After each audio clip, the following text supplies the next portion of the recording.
Minister from the European Union, Le Drian, all the moderator, panelists, all the dignitaries present. I am very happy because India and France are working together for years now. I recollect the whole Paris Agreement. Second last day it was on collapse. People were discussing that yes, we will not reach to a conclusion. But that day, the then French President, Prime Minister Narendra Modi, Xi Jinping and Obama spoke with each other and the agreement was saved. And it has ushered a new inning. So I think Paris is also a major cooperation between India and France. In Paris only we launched International Solar Alliance. And I recollect in a bigger hall than this, there was jam-packed auditorium, more than 120 countries. Because Prime Minister Modi has thought of using solar to the maximum. Because it's a God gift. And it's not fossil fuel. It's free of any kind of emissions. And therefore we promoted and we declared there that we'll have achieved 100 gigawatts by 2022. France has become co-chair of International Solar Alliance and we are working together. So we also have memorandum of cooperation. We also are partners in CDRI, Disaster Resilient Infrastructure Coalition for that. We are also partners in that. As we know, every month new Rafales are coming. That also assures Indian people, yes, we have real ties with France and we feel more protected. Even atomic energy. We are working together on collaborative projects. And I think this collaboration will go deep and deeper. As I see, Modi and Macron have an unusual good chemistry amongst themselves. So we can work together and we'll continue to work together. Let me today put few contexts. Yes, we are suffering high temperatures, unusual rains, hurricanes, frequency of such abnormal events have increased. But let us not forget that this is not a new phenomena arising only in last 2 decades. For over 150 years, because the carbon emission remains in the atmosphere for more than 150 years. So what we are suffering today is caused 100 years ago. The countries, European, American, and last 30 years, 40 years, China, they imitated. And therefore the world is suffering. India is suffering because of actions of others. That's the real context. And therefore, in climate debate, historical responsibility is a very important aspect. We cannot just forget it. And will not allow anybody to forget it.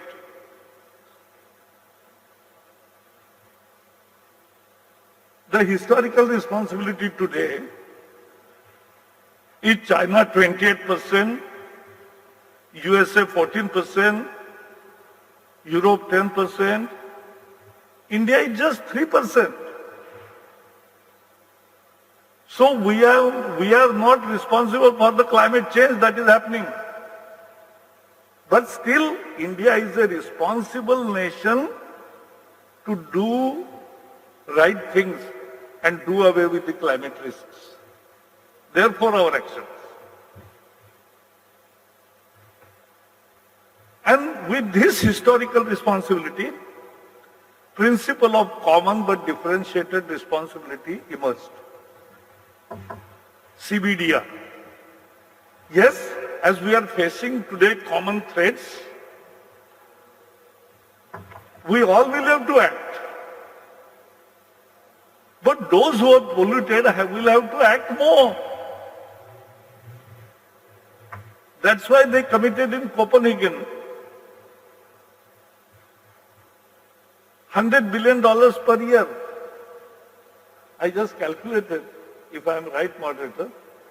Now it is 11 years old, 11 years. It is $1.1 trillion. And where is the money? There is no money in sight. So you will not finance. You have polluted, you have destroyed the world, and you have brought the climate change. And now we are saying that don't use coal.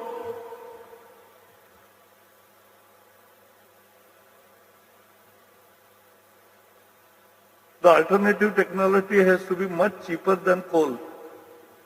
Then only people will do away with coal.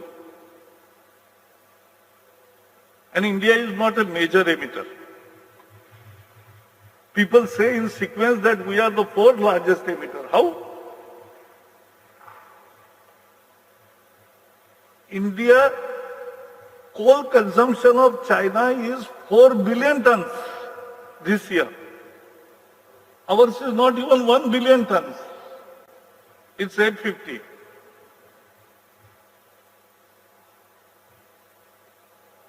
So how we are comparing apples with oranges?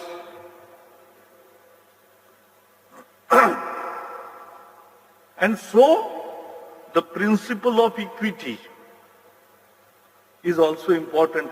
Poor of this world have the right to grow, have right for development.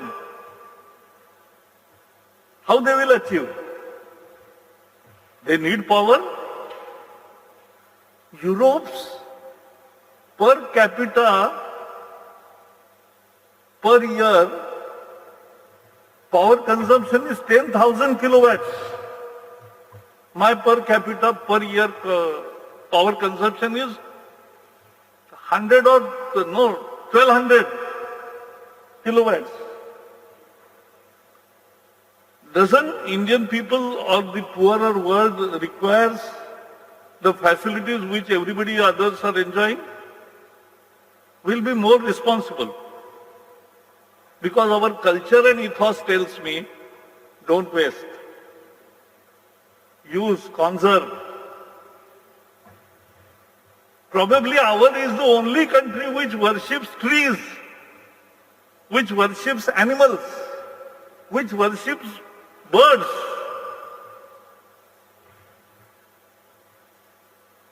This is our cultural ethos. We live with nature. And we think nature as part of our life. So coal, nobody will like to use. But we have done more than 15 billion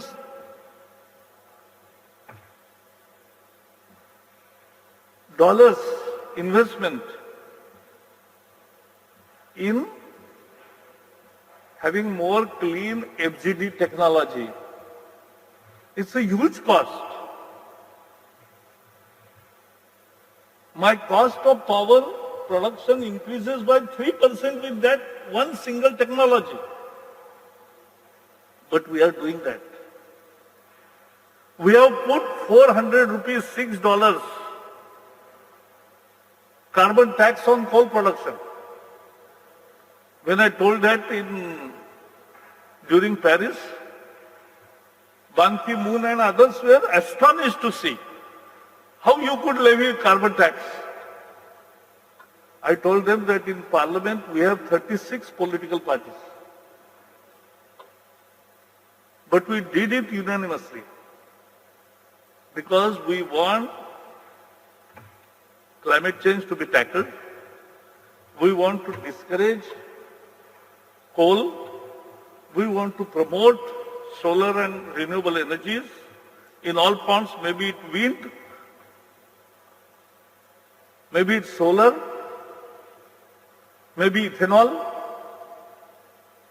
And we have also used biodiesel to fly from Dehradun to Delhi and back. Commercial aircraft we have flown with biodiesel. This is India in action. On petrol and diesel, on fossil fuel, we have 40% carbon tax in a way. Let us understand. What is the tax? It's a carbon tax. State and central put together. France also tried this, but they had to roll back immediately. With 36 parties and such a diversity and a huge country and not so developed and not so rich, we are doing this. This is level of commitment.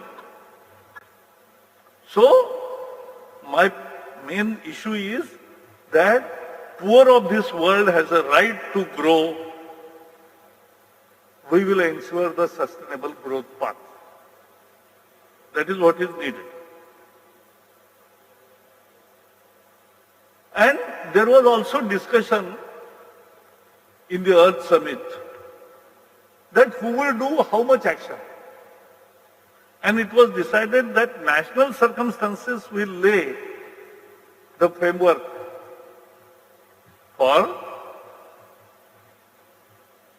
actions by various countries, national circumstances. So national circumstances are the capabilities, respective capabilities, capacities. That is what will determine the action of each country. And India is far ahead. And I am very happy to report that India is the only G20 country to walk the talk on Paris Agreement.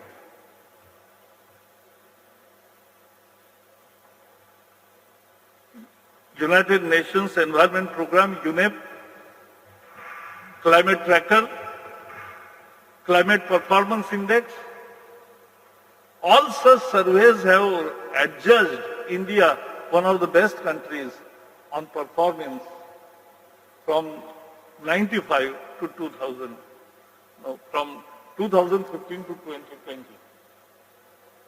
Many countries have forgotten their pre-2020 commitments. We have done more than what we promised. And therefore we are the only G20 country.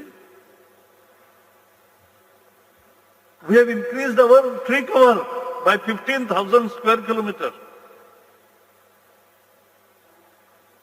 We have declared 26 million hectares target of land restoration. The degraded land to be restored is 26 million hectares by 2030. And we are also walking the track there. We have reduced our emission intensity by 26% as I stand before you. We have promised 35% by 2030, we'll achieve more. But if I say that we'll achieve more and Prime Minister has declared 450 gigawatts, it's our commitment. Then countries start saying, oh, raise the ambition, raise the ambition. First, follow the ambition, what you have promised in Paris. Everybody is talking of 2050, not of 2025, not of 2030. We need to galvanize the countries as far as biodiversity. India has only 2.5% of world's land mass. There are constraints. And we have 18% of world's population and 18% of world's cattle population also. Both require land and water. We have only 4% of fresh rainwater resources. Still, we have 8% of world's biodiversity. I have world's 70% tigers, 30,000 elephants, 70% of Asiatic lions. My biodiversity is growing in leaps and bounds. This testifies my rich biodiversity. So, this also we must take into. Last 2 points is climate justice. Justice to the poor nations. Because they have also right to develop. So what countries which are responsible for bringing climate change should do is, should really finance what they committed and make technology available at an affordable cost. See, climate change is not a business. Climate change is our duty. Fighting climate change is not business, but fighting climate change is our duty. And to fight climate change, we must be able to, there is a battery storage problem, there is a fast charging problem. We have launched huge electric vehicle program. But there are cost barriers. If technology supports bringing down the cost, that is what is needed. And last but not least, I recollect, and if confirm me, world has agreed to supply anti-AIDS drugs at cost price or even below cost price. Because they think AIDS is a disaster. So, we should not profit from it. That's a good principle. If climate change is a disaster, we should not profit from disaster. And therefore, we will walk the talk. We will complete our commitments, raise our own ambitions, but not at behest of or under pressure.